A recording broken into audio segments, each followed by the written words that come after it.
మర్రి Lakshma Reddy campus 1, campus 2 అదేవిధంగా IARE కాలేజీలలో మొత్తంగా మర్రి రాజశేఖర్ రెడ్డి చైర్మన్ గా ఉన్నటువంటి ఈ 3 విద్యా సంస్థలలో ఇంటెక్ అంటే ప్రభుత్వం వీళ్ళకి కేటాయించినటువంటి సీట్ల కంటే ఎక్సెస్ గా ఎక్కువగా ఒక్కొక్క విద్యార్థి దగ్గర వీళ్ళు 14 లక్షల రూపాయలు డొనేషన్లు తీసుకుని సుమారు 200 మంది విద్యార్థుల దగ్గర వీళ్ళు 14 లక్షల రూపాయల చొప్పున ఇలా మేనేజ్మెంట్ బి కేటగిరీలో సీట్లు అమ్ముకోవడం జరిగింది.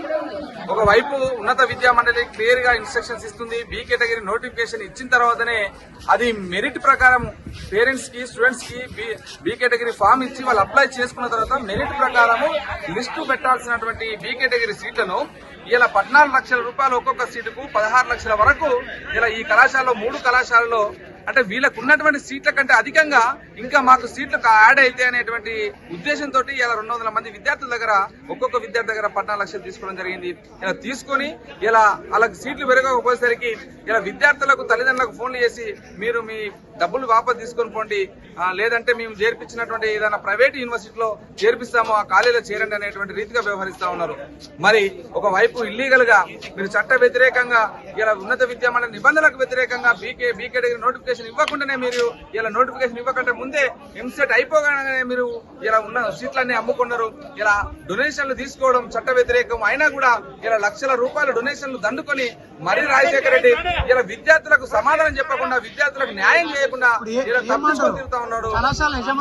కళాశాల యాజమాన్యం ఇప్పటి వరకు కూడా వచ్చి విద్యార్థులతో మాట్లాడుతారు. ఇందాక విద్యార్థులు ఏరి అసలు పేరెంట్స్ ఏరి అన్నారు. ఇందాక పేరెంట్ తీసుకొచ్చాం, మొన్న కూడా ఒక 2 పేరెంట్స్ తీసుకొచ్చాం.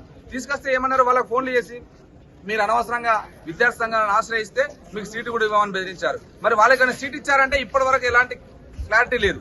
మరి ఒకవేళ నిజంగా మీరు న్యాయం చేసే ఉద్దేశం ఉన్నట్టయితే విద్యార్థులకు పిలిచి సీట్లు ఇవ్వాలి కదా, ఎందుకు ఇవ్వడం లేదు అంటే ఇలా అధిక మంది విద్యార్థుల దగ్గర ఇలా లక్షల రూపాయలు కోట్ల రూపాయలు దండుకొని ఇలా పారిపోయినటువంటి మర్రి రాజశేఖర రెడ్డి మీద ఇలా చీటింగ్ కేసు నమోదు చేయాలి, ఈ కళాశాల యాజమాన్యం మీద కేసు నమోదు చేసి కళాశాల గుర్తింపు రద్దు చేయాలనేది కూడా ఇలా విద్యార్థి సంఘాలు ఎక్కున్నటువంటి ఉస్మానియా యూనివర్సిటీ వచ్చిన అన్ని విద్యార్థి సంఘాలు ఎస్ఎఫ్ఐ కావచ్చు, ఇంకా ఓఈ జేఏసీ కావచ్చు, ఇంకా ఇతర దళిత బహుజన విద్యార్థి సంఘాలు అన్ని కూడా ఓఈ జేఏసీగా ఇలా అసలైన తొలి వెలుగు. ఫాలో వాట్సాప్ @తొలి వెలుగు official.